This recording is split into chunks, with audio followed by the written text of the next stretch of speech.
We often believe that if we only knew enough, we would never fail. We treat intelligence as a shield, an armor of logic that should protect us from our own worst impulses. But history and psychology tell a different story. King Solomon, the biblical archetype of supreme wisdom, remains the ultimate case study in this human failure. He was a man who understood the mechanics of the world, yet lost the mechanics of himself. This is the Solomon trap, the dangerous gap between what we know and what we do. But how can the world's wisest man become its most tragic fool? Let us look at the architecture of a divided heart. Solomon's reign began with a psychological request that was uniquely humble. He did not ask for power or longevity, but for an understanding heart to discern between good and evil. In psychological terms, this is the height of executive function, the ability to process complex variables and make objective decisions. At first, this brilliance was his greatest asset. He could solve the impossible dilemmas of his subjects with a razor-sharp clarity that seemed almost divine. However, there is a hidden burden in seeing everything so clearly. When you possess the ability to deconstruct any problem, you begin to believe you can deconstruct the rules themselves. Wisdom, when detached from humble practice, becomes a form of intellectual ego. Solomon's early success created a cognitive bias, the belief that his superior mind was immune to the common pitfalls of the human condition. He understood the law perfectly, but understanding a law is not the same as being governed by it. This leads us to a vital question: why does the mind often use its brilliance to justify its own descent?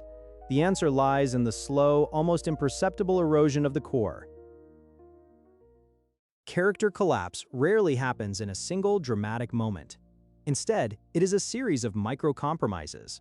For Solomon, these compromises were masked by the outward appearance of success. He began to accumulate that which he knew was dangerous: excessive gold, thousands of horses, and hundreds of foreign alliances through marriage. Each of these was a strategic move, a logical choice for an expanding empire. But psychologically, each one was a brick removed from his moral foundation. He was practicing a form of behavioral drift, where the intellect provides a sophisticated excuse for an impulsive desire. He likely told himself that these alliances were for peace, and that his wealth was a sign of favor. But what happens when the strategist begins to believe his own propaganda? By surrounding himself with the very things that dilute focus and discipline, he created an environment where wisdom was no longer the guide, but the servant of his desires. He was no longer seeking truth, he was managing a brand. This shift marks the beginning of the internal divide, where the public sage and the private man began to live in two different worlds. There is a specific type of arrogance that only the truly brilliant possess. It is the belief that because you can explain a virtue, you inherently possess it. This is a cognitive trap. Solomon could write 3,000 proverbs about discipline and restraint while his personal life was becoming a monument to excess. Psychologically, this is known as moral licensing. When we do something wise or good in one area, we feel we have earned the right to be indulgent in another. Solomon's public persona as the world's wisest king gave him a psychological halo that blinded him to his own internal rot. He suffered from a profound case of cognitive dissonance, the mental discomfort of holding two conflicting beliefs. To resolve this, the mind often chooses the path of least resistance. It changes the narrative. Solomon didn't stop being wise, he simply redefined wisdom to include his own compromises. He used his immense intellect to build a complex theological and political framework that justified his drift. But can a mind really remain healthy when it is constantly lying to itself? The cost of this deception is a slow descent into apathy and a loss of meaning. As the temple rose and the Queen of Sheba marveled at his insight, the internal reality of Solomon was fracturing.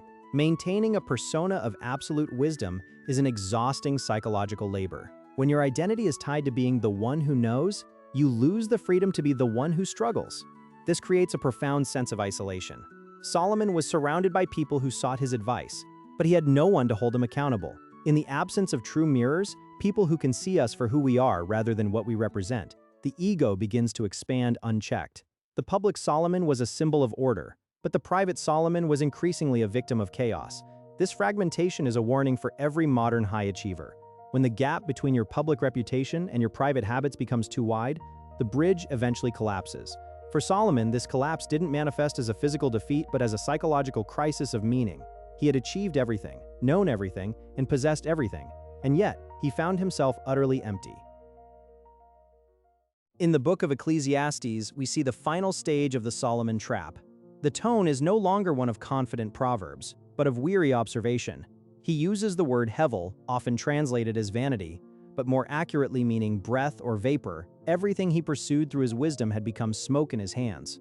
From a neurological perspective, Solomon was experiencing the burnout of the reward system. When you have access to every pleasure and every luxury without the friction of effort or the boundary of discipline, you become desensitized. The dopamine receptors of the brain effectively shut down. Wisdom had given him the world, but his lack of discipline had robbed him of the ability to enjoy it.